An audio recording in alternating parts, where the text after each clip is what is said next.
ఈ నెల 11వ తారీఖు జరుగుతున్న మున్సిపల్ ఎన్నికల్లో మీ అందరి గుండెల్లో ఉన్న కాంగ్రెస్ పార్టీ అభ్యర్థిగా మిత్రులు కోటేశ్వరరావు గారు తమ్ముడు నిలబడుతున్నాడు. మీ గుర్తు, నా గుర్తు, హరినాథ్ బాబన్న గుర్తు, ఇందిరమ్మ గుర్తు, హస్తం గుర్తు. ఈ 13వ డివిజన్ లో అత్యధిక ఓట్ల మెజార్టీతో తమ్ముడు కోటేశ్వరరావు గారిని మీరు గెలిపించాలని మనస్ఫూర్తిగా ముందుగా మీ అందరినీ కోరుతూ, ఈ కార్యక్రమంలో పాలు పంచుకుంటున్న వేదిక మీద ఉన్న స్వర్ణకుమారక్క, హరినాథ్ బాబన్న, ఇంకా ముఖ్య నాయకులు చాలా మంది ఉన్నారు. వారందరికీ కోటేశు, అందరూ వెంకటేశు అందరినీ కలుపుకొని పోతున్నారు. కాబట్టి ఇక్కడ గెలుపు గురించి నాకేమీ సంకోచం లేదు.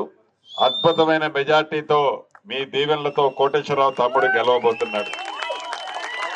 ఆనాడు అసెంబ్లీ ఎన్నికల్లో మీరందరూ పెద్ద మనసుతో అత్యధిక ఓట్లతో నన్ను ఆశీర్వదించి దీవించి శాసనసభకు పంపించారు.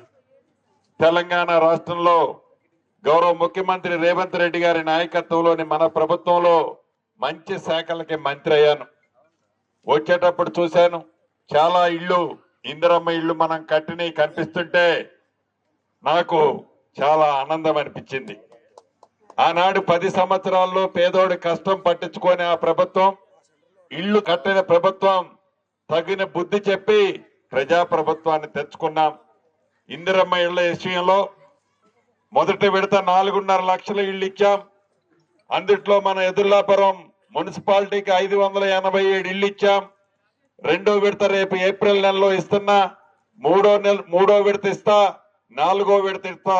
ఇప్పుడు ఇచ్చింది కాకుండా ఇంకా 3 విడతల్లో అర్హులైన పేదవాళ్ళందరికీ ఇందిరమ్మ ఇళ్ళు ఇచ్చే బాధ్యత నాదే. పక్కనే ఉన్న హరినాథ్ బాబు అన్న అడుగుతున్నాడు, మీరు ఇల్లు ఇవ్వాలంటే ఇళ్ల స్థలం కావాలి కదన్నా, కొంతమందికి ఇళ్ల స్థలం లేని పేదోళ్ళు చాలా మంది ఉన్నారు నా దగ్గర అని. అది నిజం. ఆ శాఖ మంత్రిని కూడా, రెవెన్యూ శాఖ కూడా నాదే. కాబట్టి ఇళ్ల స్థలం ఇచ్చే బాధ్యత కూడా నాదే. అర్హులైన పేదవాళ్ళందరికీ ఇళ్ల స్థలం ఇచ్చి ఇందిరమ్మ ఇల్లు కట్టించే బాధ్యత మీ ఇంటి పెద్ద కొడుకుగా నాదే. ఇప్పుడు వచ్చేటప్పుడు చూసా, ఆనాడు దివంగత నేత రాజశేఖర రెడ్డి గారు ముఖ్యమంత్రిగా ఉన్నప్పుడు కట్టిన ఇల్లు ఇంకా అసంపూర్తిగా కొన్ని కనపడ్డాయి. ఈ ఎన్నికల కోడ్ అయిపోవడంతోనే అధికారుల్ని పంపిస్తా, ఆ అసంపూర్తిగా ఉన్న ఇళ్లు కూడా మార్చి నెలలోనే పూర్తి చేసి పేదవాళ్ళకి ఇవ్వటం జరుగుతుందని కూడా తెలియజేస్తున్నాను. ఈ ప్రజా ప్రభుత్వంలో, మీరు తెచ్చుకున్న ఈ ఇందిరమ్మ ప్రభుత్వంలో పేదవాడి ఇంటికి 200 యూనిట్లు ఉచిత విద్యుత్ ఇస్తున్నాం. పెద్దోళ్ళు తినే సన్న బియ్యం పువ్వ నా పేదింటి ఆడబిడ్డ తినాలని సన్న బియ్యం ఇస్తున్నాం. రేషన్ కార్డులు ఆనాడు 10 సంవత్సరాలు ఇవ్వకపోతే ప్రతి ఒక్కళ్ళకి, అర్హులైన వాళ్ళకి రేషన్ కార్డులు ఇచ్చాం. పాత రేషన్ కార్డులో కొన్ని పేర్లు మిస్ అయితే ఆ పేర్లు చేర్చాం.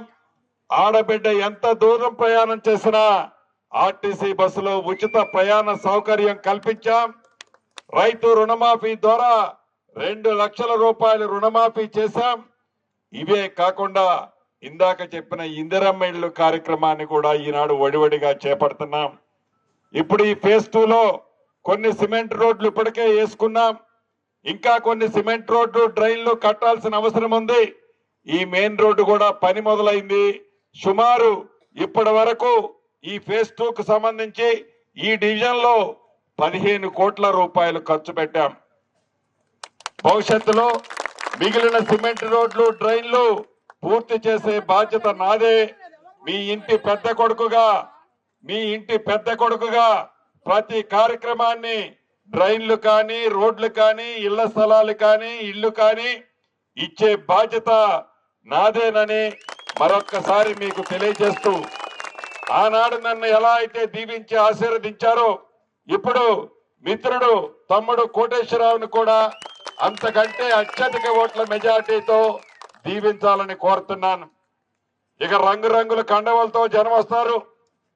వారు 10 సంవత్సరాల్లో పరిపాలించినప్పుడు ఏమి ఎలగబెట్టారో ఒక్కసారి నిగ్గదీయండి, బుద్ధి ఓటు ద్వారా చెప్పండి అని మనస్ఫూర్తిగా మిమ్మల్ని కోరుతూ మీ అందరి దగ్గర సెలవు తీసుకుంటున్నాను.